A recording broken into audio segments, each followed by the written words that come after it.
बिस्मिल्लाहिर्रहमानिर्रहीम, अस्सलामुअलैकुम। लाखों करोड़ों दुरूदो सलाम मोहम्मद मुस्तफ़ा सल्लल्लाहु अलैहि वसल्लम और आले मोहम्मद पर। मैं हूं उमर दराज गोंदल और आप मेरा यूट्यूब चैनल देख रहे हैं। पिछली वीडियो के अंदर मैंने आपको कहा था कि जो जनरल नदीम अंजुम है उनका बलूचिस्तान से बड़ा ख़ास ताल्लुक है। उसकी वजह यह है कि वह एफसी के आईजी के तौर पे काम करते रहे और ईरान वाले मैटर के ऊपर मैंने बड़ी तफसीलात के साथ आपको बताया था। वहीं पे रह के शायद उनसे बेहतर अफगानिस्तान को इस वक्त उस पूरे ग्राउंड को उनसे बेहतर कोई नहीं समझ सकता। या तो वो हैं या फिर साबिक जो हमारे DGISF फैज़ हमीद साहब थे, जिनको अब कोर कमांडर पेशावर लगाया गया। लेकिन अब अगर ये कहा जाए कि पाकिस्तान ने अफगानिस्तान के तालिबान को जिस बात से हम डराते रहे हैं, हम कहते रहे हैं कि आप ये काम करें अदरवाइज गेम आपके हाथ से निकल जाएगी, तो मैं आपके सामने एक ऐसी खबर लेके आया हूं कि पाकिस्तान ने पहली बार अफगानिस्तान के तालिबान को झटका दिया है और अफगानिस्तान के तालिबान को यह एहसास दिलाया है कि ये जो हुकूमत आप कर रहे हैं ना, ये जो आप यहां बैठे हुए हैं और आलमी बरादरी के साथ आपको कनेक्ट करवाया जा रहा है, ये टेबल खींचा भी जा सकता है, ये कुर्सी खींची भी जा सकती है और अगर हम आपकी हिमायत कर सकते हैं तो आपसे ये हिमायत वापस भी ली जा सकती है।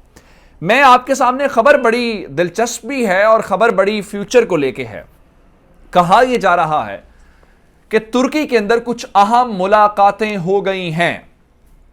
ये मुलाकातें पाकिस्तान की आला हुकाम के साथ, अभी मैं नाम नहीं बताऊंगा कि कौन कौन से अफराद की मुलाकातें किस किस शख्सियत के साथ हुई हैं, उन सब शख्सियात से मुलाकातें की गई हैं जो तालिबान मुखालिफ हैं।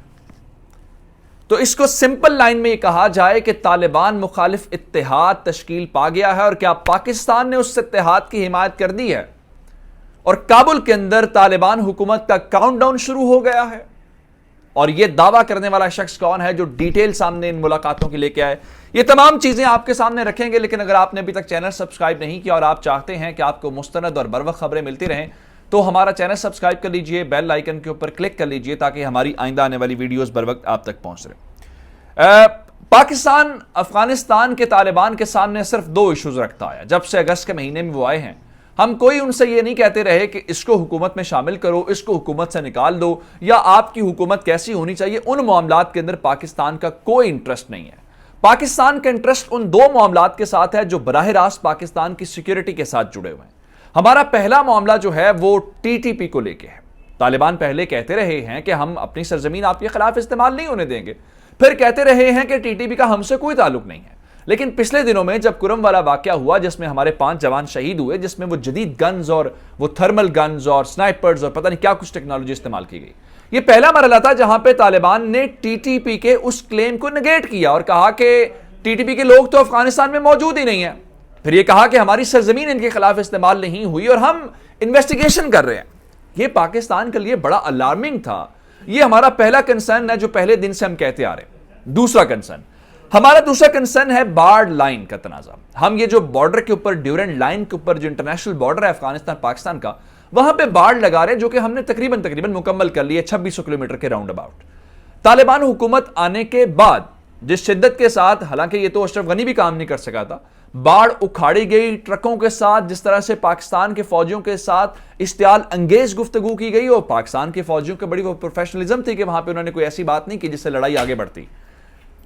वो बाढ़ उखाड़ना, आपने पहले कहा ये मकामी तनाजा है, फिर आपने कहा जी बाढ़ लगने ही नहीं देंगे। आपके कमांडर ने पाकिस्तान के बारे में कहा कि हम आपके खिलाफ लड़ना चाहेंगे, उससे ज्यादा खुशी से लड़ेंगे जितना यहूदियों के खिलाफ हम लड़ते हैं। चलिए ठीक हो गया, लेकिन तालिबान ने उन लोगों को जिन्होंने ये बाढ़ उखाड़ी थी क्या कार्रवाई की, क्या सजाएं दी, जिसपे हमें तसल्ली होती थी ये मकामी मामला था, जो इन्वॉल्व थे उनको सजाएं दे दी गई हैं और पाकिस्तान इस बारे में गुस्सा न करता। इन सब बातों को लेके पाकिस्तान क्या कर रहा था? पाकिस्तान ये कर रहा था कि हम OIC का इजलास करवा रहे थे, हम अमेरिकन को कह रहे थे इनके पैसे दें, हम बाकी दुनिया को कायल कर रहे थे और ये हम कोई अपने फायदे के लिए नहीं कर रहे थे। हम ये कह रहे थे कि अफगानिस्तान के अंदर एक स्टेबल गवर्नमेंट हो, वहां पर जो गवर्नमेंट है उसको रिकॉग्नाइज किया जाए। हम रशियंस को कन्विंस कर रहे थे, हम चाइनीज को कन्विंस कर रहे थे, ईरानियों के जो कंसर्न्स हैं वो दूर कर रहे थे। हत्ता कि ताजिक प्रेसिडेंट के साथ दोशंबे के अंदर पाकिस्तान के प्राइम मिनिस्टर ने मुलाकात की और उस वक्त ये पंचशेर वाला मामला चल रहा था और कहा कि भाई ये बातचीत से हम आपकी बातचीत करवाते हैं, डायलॉग के जरिए मसला हल करें। तालिबान को यह लगा कि शायद पाकिस्तान को तालिबान की जरूरत है, ऐसा हरगिज नहीं है। तालिबान को पाकिस्तान की जरूरत थी और है और रहेगी शायद। अब इससे थोड़ा सा आगे चलते हैं और पाकिस्तान के लिए, जैसा हमने माजी के अंदर अगर तालिबान को सपोर्ट किया है तो यह पाकिस्तान का नेशनल इंटरेस्ट होगा और यह भी मुमकिन है कि पाकिस्तान का कौमी मफाद यह हो कि तालिबान से हाथ खींच लेना। इसमें क्या है, तालिबान का होना जरूरी नहीं है, तालिबान का ना होना भी जरूरी नहीं है, लेकिन पाकिस्तान के कौमी मफाद को तरजीह दी जाना बहुत जरूरी है। उसके लिए तालिबान पे हाथ रखना पड़े तो यह भी ठीक है, लेकिन उसके लिए हाथ उठाना पड़े यह भी ठीक है, क्योंकि एट द एंड रियासत अपना मफाद देखती है, सामने कौन है यह नहीं देखता। अब आते हैं इस बात के ऊपर कि हम अगर तालिबान की हिमायत कर सकते हैं तो हम उस हिमायत से हाथ भी खींच सकते हैं।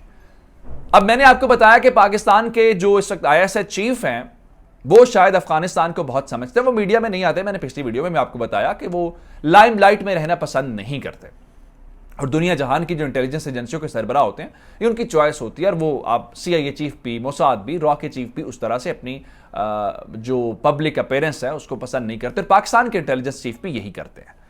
लेकिन अब ऐसा भी नहीं है तालिबान को हम खुली छूट दे दे। अब हमने किया क्या है, और मैंने आपको बताया था कि हमारी जेब में सिर्फ तालिबान का कार्ड नहीं है। पाकिस्तान जब कार्ड खेलने पे आएगा तो फिर हम बहुत कुछ कर सकते हैं। लेकिन ये जो सारी बातें मैंने की हैं ये वो कंसर्न्स हैं पाकिस्तान के, हमारे शिकवे हैं या हमारी एक्सपेक्टेशंस हैं जो हम उनसे रखते हैं। लेकिन अब हुआ क्या है, अब एक ऐसा मामला, मैं आपको कुछ नाम बताना चाहता हूं कि वो जो झटका दिया गया है अफगानिस्तान के तालिबान को, वो जो इत्तेहाद तश्कील की बातें हैं, पहले मैं आपको नाम बताता हूं कुछ प्रोमिनेंट, फिर मैं बताता हूं ये क्या हुआ है, कहां पे सारा कुछ हुआ है, किसका ये दावा है, डिटेल्स क्या है। सबसे पहला नाम जौजान सूबे से रशीद दोस्तम जो है, नॉर्दर्न अफगानिस्तान जिसको आप कहते हैं, शिमाली इत्तेहाद भी आपने सुना, ये सारा कुछ। रशीद दोस्तम का और तालिबान का ताल्लुक आप जानते हैं, शदीद दुश्मनी है। और मार्शल रशीद दोस्तम जो है उसने तालिबान के साथ क्या सलूक किया हुआ है और तालिबान उसके साथ क्या सलूक करना चाहते हैं यह भी आपको मिलना है। तो पहली शख्सियत कौन सी है, रशीद दोस्तम। दूसरे नंबर के ऊपर आगे चल के, अभी मैंने आपको बाकी बातें नहीं बताई, मैं सिर्फ कुछ शख्सियात बता रहा हूं। दूसरे नंबर के ऊपर जब ये यहां से फरार हुए थे रशीद दोस्तम, तो इनके साथ एक और पॉलिटिशियन थे अता मोहम्मद नूर, वो भी यहां से फरार हुए ताजिकिस्तान। और यहां से आगे ये शख्सियात जिसमें रशीद दोस्तम है, अता नूर मोहम्मद है जो टीचर या उस्ताद के नाम से वहां जाने जाते हैं, ये सारे टर्की पहुंच गए। और ये जो अता नूर मोहम्मद है मज़ार शरीफ से इनका ताल्लुक है और आपको पता है भी वहां पे उसी बॉर्डर के ऊपर लगता है, और ये बल्ख के गवर्नर के तौर पे काम करते रहे पहले। तीसरी शख्सियत हाजी मोहम्मद मुहक्किक एक शख्सियत हैं जनाब, वो बल्ख सूबे से उनका भी ताल्लुक है जहां से अता मोहम्मद नूर का है, और ये वाइस प्रेसिडेंट के तौर पे काम करते रहे हैं। और ये पश्तून नहीं है, खास बात ये है हाजी मोहम्मद मुहक्किक जो हैं ये उज़्बेक हैं। एक शख्सियत, तीसरी शख्सियत हो गई। चौथी शख्सियत के ऊपर जब चलते हैं तो करीम खलीली एक और हमारे पास शख्सियत है, और ये जो है वाइस प्रेसिडेंट के तौर पे करज़ई के दौर में इन्होंने काम किया हुआ है, और एक सियासी पार्टी जो है उसके तौर पे भी, और फिर जो अफगान हाई पीस काउंसिल थी उसके चीफ के तौर पे भी काम करते रहे। ये चार प्रोमिनेंट शख्सियात, जिसके अंदर मैंने आपको बताया रशीद दोस्तम हैं, जिसमें अता मोहम्मद नूर हैं, हाजी मोहम्मद मुहक्किक हैं और करीम खलीली हैं। अगर आप गूगल के ऊपर जाके या इनकी प्रोफाइल विजिट करेंगे तो आपको पता चलेगा कि ये प्रोमिनेंट लोग हैं, और ये अफगानिस्तान के अंदर उस अलायंस के अंदर, खासकर वो इत्तेहाद जो तालिबान मुखालिफ इत्तेहाद, इनमें से बहुत सारी शख्सियात जो हैं वो सोवियत यूनियन में मुजाहिदीन के साथ लड़ती रही हैं, लेकिन बाद में उन्होंने रस्ते जुदा कर लिए। इनका एक अपना असर और रसूख है, एक अपनी स्टैंडिंग है। अब जनाब अली, आपको मामलात मैंने बता दिए पहले कि ये तनाज़ात हैं, तालिबान का रवैया ये है, ये वो इंपॉर्टेंट शख्सियात हैं जो प्रोमिनेंट शख्सियात हैं। अब ताजुद्दीन सरोश अफगानिस्तान के एक सहाफ़ी हैं जो ईरान इंटरनेशनल के साथ इस वक्त काम कर रहे हैं और अफगानिस्तान को भी वो कवर करते हैं। उन्होंने एक दावा किया है अपने दो रिलायबल सोर्सेस की बुनियाद के ऊपर कि टर्की के अंदर बड़ी अहम मुलाकातें हुई हैं। उनके मुताबिक ये तमाम मुलाकातें जो हैं वो नॉन पश्तून लीडर्स के साथ हुई हैं, क्योंकि तालिबान की जो गवर्नमेंट है वो पश्तून डोमिनेटेड गवर्नमेंट है। और ये मुलाकातें इन चार शख्सियात की किसके साथ हुई हैं, ये उनका दावा है, उनका क्लेम है कि पाकिस्तान की खुफिया एजेंसी ISI के सरबराह लेफ्टिनेंट जनरल नदीम अंजुम के साथ उनकी ये मुलाकातें टर्की के अंदर हुई हैं।